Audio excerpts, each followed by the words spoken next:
Gamers, welcome back. It's been a while since I've done a review. I've been playing Final Fantasy XIV Hardcore, but I've been playing other games on and off, so I need to pump reviews for them, especially Grand Theft Auto 5, so I'll get that out as soon as possible.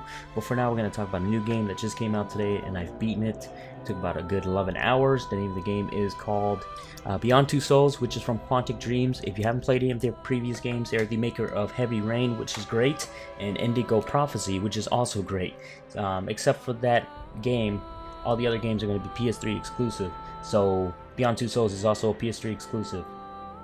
As you know, they're the creator of a unique genre of games. They do the interactive drama games. A lot of times, their games are always, when you're lifting a finger, or when you're making certain movements, or doing anything, their gameplay is always a series of interactive buttons and QTEs before it happens, and there'll be a bunch of choices that branches out, so there'll be multiple dialogues, so it's a very immersive and story-driven type of game.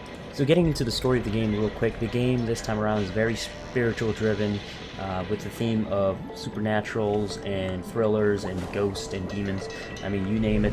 The game itself has a lot to do with death, and it lets you play as Jodie Holmes through the 15 years of her life stage. You'll play as a kid, you'll play as her when she's a teenager, you'll play as her when she's an adult, and the way the gameplay works is that it's not going to always focus from the beginning to end.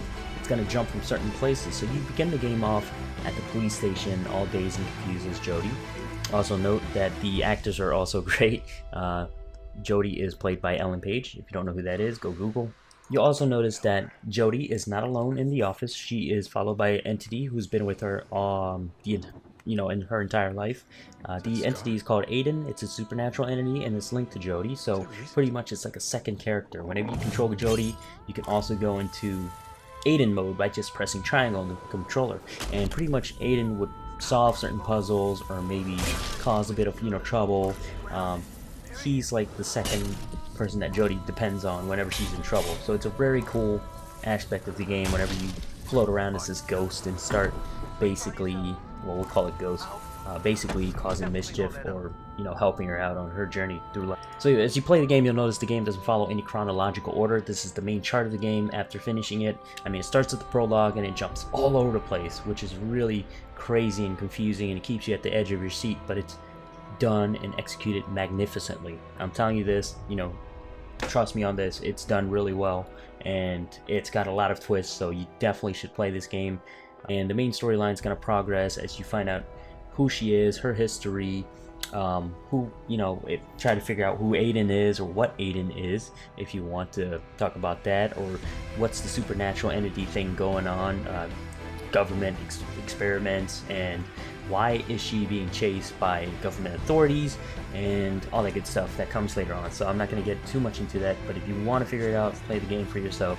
The other thing I forgot to mention about this game is the fact that there is a lot more immersion in this game. It's very immersive, the way it's done and written, so well done on that part also. And the fact that, depending on the dialogues you choose, there's a lot more dialogues in this one, about 4 choices each, and depending on which one you choose can affect your outcome as usual. So be careful what you choose and replay the game again. You always got to pay attention to those details. That's what makes it fun. The other thing I'm going to talk about is going to be the actors. The actors done a great job in this game. If you've known some of the actors already, one of the actors I've named was Ellen Page. You also notice that William Dafoe is in this game, Kadeem Hardison, and Eric Winters. But other than that, it's well-written dialogues, well-written story, very twisted. I'm not going to say any more than that, but we're going to talk about the sound of the game. I also love the soundtrack to this game. It's fantastic. It's great. Graphic-wise, the graphic in this game is really well done also. It's aesthetically pleasing. The characters figure, the animations, there's a lot of details to the animations if you pay attention to it, so they put a lot of work into this game.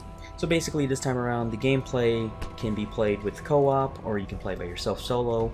Co-op makes it a lot more fun too. You can play as Aiden and also as Jodie at one point, so there's 2 people working at once, and that can create a lot of chaos during the gameplay. Can't wait to see what it looks like. I need to get a friend over to try that out.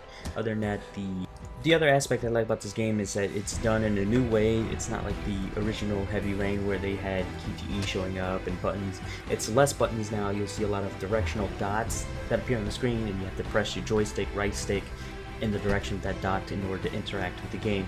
And also another thing I like is that the fact that there's a slow motion interactivity where if you're punching someone and it's coming from, she's gonna punch her left, you have to press left, and you have to instinctively feel it and see it, so you become part of the story, which drives the immersion to the game even higher. So that's a really nice addition to the game, the way they've done it. And there's also less interface clutters. There's nothing at all on the interface, which is nice. Anyways, this time around there's a lot more to the game than just QTE events. I mean, there's driving vehicles, there's riding horses, I guess. There's also trying to solve certain mysteries and puzzles, a little bit of puzzles, a lot of Aiden action, which is really funny. I mean, when you play as Aiden, you'll know what I'm talking about. It's really funny that how you can interact with the environment as a ghost and start affecting the world around you and watch their reactions. The aspect of the game I like the most would have to be the stealth missions in this game. It's fantastic. I love it. I do love stealth gameplay, and the way they design the game works really well. So check that out. It's very fun and enjoyable. So, you know, there's a little bit of that.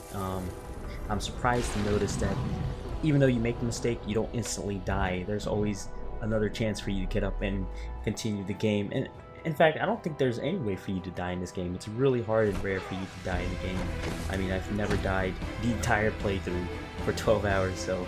Anyways, guys, if you're a fan of Heavy Rain or you're into interactive drama movie games with a lot of great story writing and immersion, definitely check this game out. But if you're into the other stuff, shooting heads off, first-person shooter, third-person shooter, this game is probably not for you unless you like this sort of genre. So make sure you check the game out, you know, look up about it, read up about it, and game on.